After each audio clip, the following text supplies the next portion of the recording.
चलिए आगे बढ़ेंगे। बीजेपी ने इल्जाम आयद किया है कि पार्लियामेंट नहीं चलने की वजह से सिर्फ और सिर्फ अपोजिशन इसकी वजह है। अपोजिशन की वजह से ही पार्लियामेंट की कार्रवाई में रखना पड़ रहा है।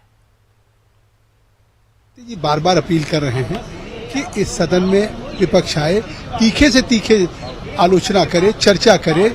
हम उसके लिए तैयार हैं, जवाब देने के लिए तैयार हैं, लेकिन सदन में कोई चर्चा नहीं होने दे रहे हैं। सदन के लगातार कार्रवाई को बाधित कर रहे हैं। और जिस तरह से एक विपक्ष के सांसद ने कहा कि अगर डिमांड फॉर ग्रांट्स हो या कोई बिल हो, आखिर सरकार को जनता ने चुन करके भेजा है कानून बनाने के लिए उनके हक में, और अगर हम उस कानून को पास कर रहे हैं तो कह रहे हैं कि सदन में ऐसे बिल पास हो रहा है जैसे चाट पापड़ी का।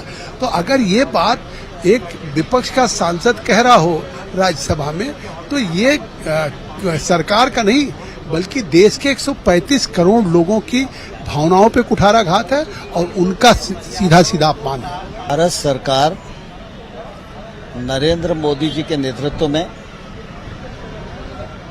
लोकतांत्रिक मूल्यों के आधार पर चलते हुई देश के सर्वांगीण विकास के लिए तत्पर है और काम कर रही है। जहां तक विपक्ष और राहुल गांधी का सवाल है, मैं उनसे आग्रह करना चाहूँगा कि लोकतंत्र में गैर जिम्मेदाराना व्यवहार का कोई स्थान नहीं होता। इससे लोकतंत्र कमजोर होता है। प्रधानमंत्री नरेंद्र मोदी जी ने, भारत सरकार के संबंधित मंत्रीगणों ने प्रतिपक्ष को हमेशा ये कहा है कि आप विषय पर चर्चा करें।